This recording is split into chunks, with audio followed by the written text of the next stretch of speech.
ओम श्री साईराम मु श्री कृष्णचंद्र शतपथी। प्रिय दर्शक बंधु मो चैनल को आपण मान स्वागत जनाऊँगी। प्रिय दर्शक बंधु आज जानतु निश्चय देखु सतर्क रुहतु।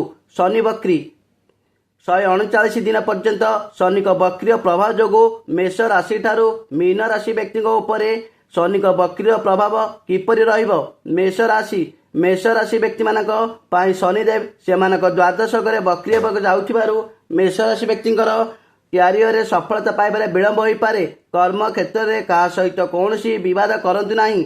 विवाद कलह ठारू दूरे रुहतु। आपण खर्च कम करंतु।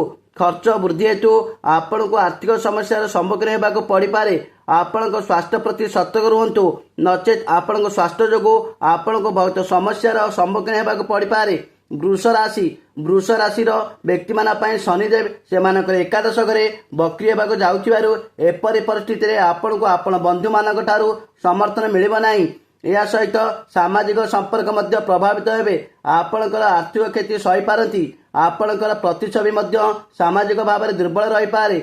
आपण नूतन वाणिज्य टंका विनियोग में सतर्क रहिबाकू परामर्श दिया जायछि। यही समय रे चाकरी क्षेत्र में व्यवसाय और वाणिज्य कारोबार में सतर्क सहित चलतु। मिथुन राशि व्यक्ति मानक पाई शनिदेव से दशम घरे बक्री होगा जाउथिबारु एपरि परिस्थिति रे आपणकर क्यारियर संबंधी किछि समस्या होई पारे। आपणकर कर्म क्षेत्र में आपणक उपरिष्ठ अधिकारी ठारू चैलेंजर सम्मुखीन होगा पड़ पारे। यही समय रे धैर्यर सहित काम करबा आपण पाई लाभदायक हेबो। चाकरी क्षेत्र में आपण देखि चाहि चलतु और चाकरी परिवर्तन करने को चिंता करुछंती सेमाने किछि दिन अपेक्षा कले आपण पाई भल हेबो। कर्कट राशि व्यक्ति पाई शनिदेव नवम घरे बक्री होगा जाउथिबारु कर्कट राशि व्यक्ति माने उच्च शिक्षा ग्रहण करने बहुत उत्साहित हेबे और आपण उच्च शिक्षा लाभ करिवे। व्यवसाय वाणिज्य करथुवा लोक माने जात्रे जाती तेबे सेमानकु लाभ पाइबार सुजोग मिलिबो और आपण सम्मुखीन रथिबा चैलेंज मुक्ति पाइबे।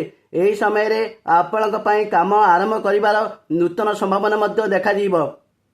सिंह राशि व्यक्ति शनिदेव अष्टम घरे बक्री होगा जाउथिबारु सिंह राशि व्यक्ति माने स्वास्थ्य प्रति सतर्क रुहतु। आपणकर स्वास्थ्य संबंध समस्या हो पारे। या सहित आपण करिथिबा चाकरी और कर्म क्षेत्र में बहुत चापग्रस्त हेबे।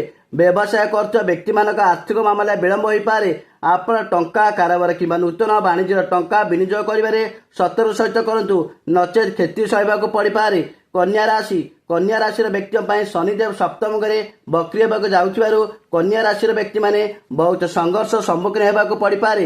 एपरि परिस्थिति आपण को समस्त सहित कथबार्ता स्पष्ट रहिबाकू परामर्श दिया जायछि।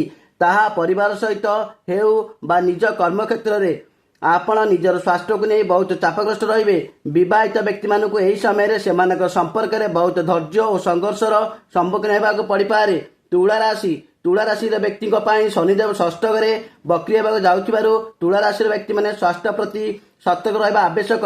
एपरि परिस्थिति रे आपणकर कार्यभार बढ़ी पारे और आपण चापग्रस्त मध्य हेबे और चाकरी करथुवा व्यक्ति माने सेमानकर कठिन परिश्रम फल पाइबारे विलंबर सम्मुखीन होई पारंती। या सहित एही समय मध्य रे कौन पुराना स्वास्थ्य समस्या देखा दे पारे। बिछा राशि व्यक्ति शनिदेव पंचम घरे बक्री होगा जाउथिबारु एपरि परिस्थिति रे एही राशि छात्र माने शिक्षा ग्रहण करिबारे बहुत समस्यार सम्मुखीन हेबे। या सहित चाकरी करथुवा व्यक्ति माने सृजनशील कार्य बहुत विलंबर सम्मुखीन हो पारती।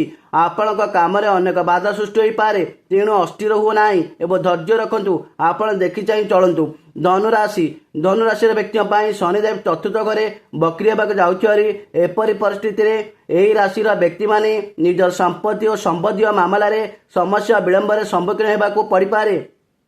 पारिवारिक मामला रे अनेक चैलेंजर सम्मुखीन होगा पड़ पारे। पारिवारिक मामले रे आपण बहुत फसी रही पारती। यही समय रे आपण माँ सह आपण संपर्क में मतांतर देखा दे पारे। मकर राशि व्यक्ति शनिदेव तृतीय घरे बक्री होगा जाउथिबारु मकर राशि व्यक्ति माने निज भाई भौणी संपर्क में टिके मतांतर हो पारे। आपण संपर्क भूल बुझामणा बढ़ी पारे। आपण पड़ोशी सहित जुक्तितर्क हो पारे। तेणु आपण यही सब देखि चाहि चलतु।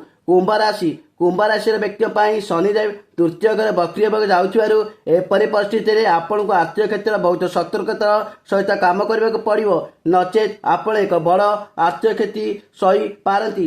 चाकरी करथुवा लोकंको ଆୟରେ ବାଧା ସୃଷ୍ଟି ହୋଇପାରେ। ଏହା ସହିତ ଆପଣଙ୍କ ଉପରେ ପାରିବାରିକ ଦାୟିତ୍ୱ ବୃଦ୍ଧି ପାଇବ। ଏପରି ପରିସ୍ଥିତିରେ ବହୁତ ଭାବିଚିନ୍ତି ବଜେଟ୍ ପ୍ରସ୍ତୁତ କରନ୍ତୁ। ମୀନ ରାଶିର ବ୍ୟକ୍ତି ପାଇଁ ଶନିଦେବ ଲଗ୍ନ ଘରେ ବକ୍ରି ହେବାକୁ ଯାଉଥିବାରୁ ଏହା ଆପଣଙ୍କ ସ୍ୱାସ୍ଥ୍ୟରେ ସିଧାସଳଖ ପ୍ରଭାବ ପକାଇବ। ଏପରି ପରିସ୍ଥିତିରେ ଆପଣଙ୍କୁ ଉତ୍ତମ ସ୍ୱାସ୍ଥ୍ୟ ବଜାୟ ରଖିବା ପାଇଁ ଆପଣ ନିଜେ ସଚେତନ ହେବା ଆବଶ୍ୟକ। ତଥାପି ଶନିଙ୍କ 7.5 ପ୍ରଭାବ ଯୋଗୁଁ କିଛିଟା ହ୍ରାସ ପାଇବ ଓ ସାମାଜିକ ସ୍ତରରେ ଟିକେ ଚିନ୍ତା କରି ନିଷ୍ପତ୍ତି ନିଅନ୍ତୁ। ଜୟ ଜଗନ୍ନାଥ। ପ୍ରିୟ ଦର୍ଶକ ବନ୍ଧୁ, ଯଦି ମୋ ଭିଡ଼ିଓଟି ଆପଣମାନଙ୍କୁ ଭଲ ଲାଗୁଥାଏ ତେବେ ଭିଡ଼ିଓରେ ଲାଇକ୍ ଦେବେ, କମେଣ୍ଟ କରିବେ ଏବଂ ଭିଡ଼ିଓଟିକୁ ସେୟାର କରିଦେବେ। ଆଉ ଚ୍ୟାନେଲଟିକୁ ସବସ୍କ୍ରାଇବ୍ କରିବାକୁ ଭୁଲିବେ ନାହିଁ। ଜୟ ଜଗନ୍ନାଥ।